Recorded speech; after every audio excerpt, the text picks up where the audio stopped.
Welcome to MapGrow, the RPG art show. My name is Kyle, and today we are building better Owlbears. Owlbears are an interesting artifact of the early days of Dungeons & Dragons, where some of the early monsters that were put into the monster manual were just interpretations of cheap toys that were roughly the same scale as the miniatures being used on the tabletop for combat encounters. So some of these random, inscrutable, kind of dinosaur-ish creatures were reinterpreted as some of the classic monsters that are original to Dungeons & Dragons.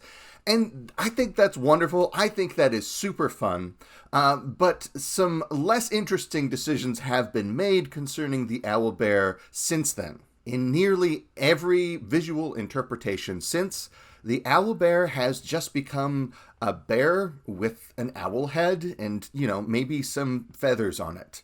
And that's about it. There's really nothing to distinguish it from any other kind of wild beast. The Owlbear is kind of a relic of a time where randomly encountering wild beasts while you were camping in the middle of a hex crawl across an enormous map was considered to be the height of gaming. The purpose of monsters in this era of design was more to deplete you of precious resources like rest, time, and hit points and spell slots, so that by the time you reached your destination, you were less than ideally equipped for it, which would supposedly result in tension and creative decision-making. And for better or worse, the design of our fantasy RPGs has kind of moved on more so to focus on epic storytelling. If I am a level 10 wizard, I am not going to be bothered by a bear at all. This serves no threat to me, nor is it interesting to see how I overcome blowing away a bear with a bird for a head. It doesn't make me feel good. It doesn't make me feel like I'm contributing to the story, and it really is ill-suited for our kind of current moment in gaming. When I hear the word owlbear, it does not evoke in me the sense that it is a real animal with an ecology and a reproductive cycle. It sounds like a tall tale. It sounds like a local legend. It sounds like something that people in the country just named the Owlbear because that was the closest description to it. So taking a page out of 80s comic books, let's make something seem scarier by putting the word "the" in front of it. If this isn't an owlbear, but the owlbear, things can start to get interesting. We can start to weave a story around this. They shall drive thee from men, and thy dwelling will be with the beasts of the field. And they shall make thee eat grass as oxen, and they shall wet thy feet with the dew of heaven. And 7 times shall pass over thee, till thou know the Most High ruleth in heaven of men, and giveth it to whomever he will. When in doubt, steal from the Bible. It's not plagiarism, and it's really fun. That passage is from the book of Daniel, and the king of Babylon is being punished for thinking himself greater than God for creating this amazing city. And he was stricken with this curse that turned him into this monster. It says that his hair's grown like eagle's feathers and his nails like bird's claws.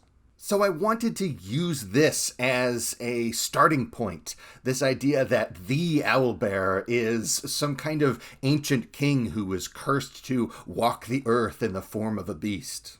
And perhaps because the owlbear is a heavenly curse, it cannot be slain by mortal weapons. Like, you have to either use some kind of sword of an angel, or somehow get this beast to repent unto heaven for its sins.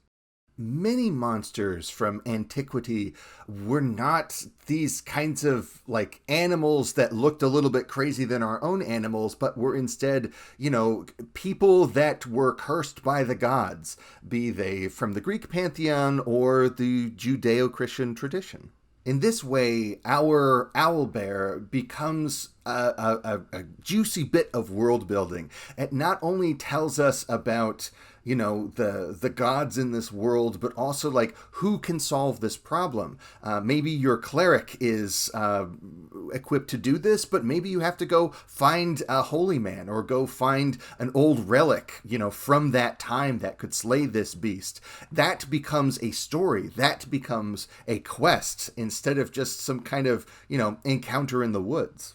Forgive me for not knowing where this reference comes from, but it's this bit of traditional knowledge in the hobby that when you're designing a monster, design it to do something other than attack you with a beak or claws or a tail sweep. Give it something else, something interesting, something unique to do to your party. So I'm going to borrow some adjacent tropes around bears and kind of have this beehive, this bee colony kind of growing out of the hind haunches of our owlbear to give it this kind of, honey sticky covering that makes it like extra gross and extra creepy.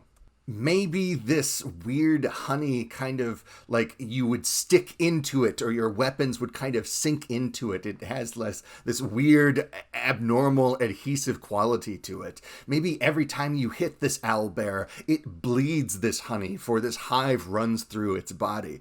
That's interesting. That's weird. That's terrifying. Suddenly, this thing is not behaving like an owl or a bear, but it's still kind of associated with that space. Maybe this thing announces itself in the adventure by there's suddenly bees crawling all over the place. Like that's something that you could drop in as a little detail, like about the bees as a GM to your party, and then there's more of them as the owlbear draws nearer. That is particularly interesting because it sets this thing up as something so terrible it needs to be telegraphed.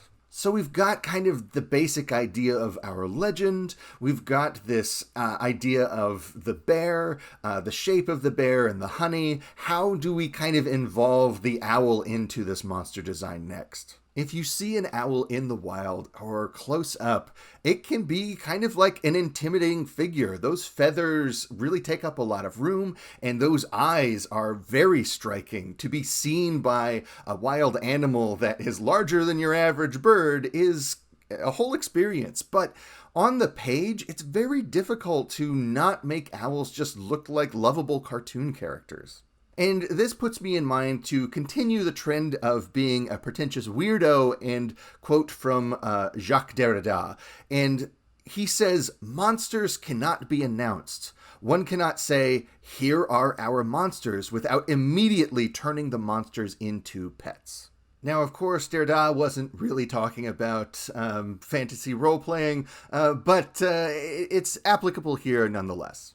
One of the creepiest things about owls is how they can kind of move their necks around and, swivel their heads around in all these kinds of dislocated looking positions. The way that the feathers cover the neck gives owls and some other birds this weird appearance of being able to stretch their necks into impossible lengths. And let's play with that. Let's give our owl this like really weird elongated telescoping neck. So if you try to, climb through a narrow passage or up a tree, this telescoping head is going to follow you wherever you go. Maybe we could give the owlbear some kind of breath weapon, this noxious gas that comes from its mutated bowels, this sickly sweet, vomit-inducing breath.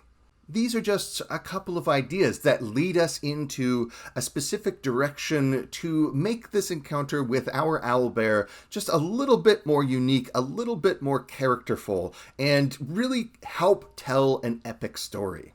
If you press on these symbols and kind of carry the motif in a different direction, you might come up with an entirely different owlbear. But that's kind of the point of it, is to dig in and think about ways to put your own spin. And that is kind of the secret of game design and artistry to begin with. It is using the same symbols that everybody has and just recombining them in a way that seems interesting or new to you. I have tried to state my case for what I believe to be the insurmountable crisis that befalls the design of the owlbear, but of course this is overstating it for the sake of the video. You may indeed find nothing wrong with the owlbear, or in fact like how it has become this identifiable, cute and cuddly plushy doll that you can just throw into your game, and that's totally fine. That's it for this episode. I hope you enjoyed it. Anyways, enough of my yammering. Until next time, farewell.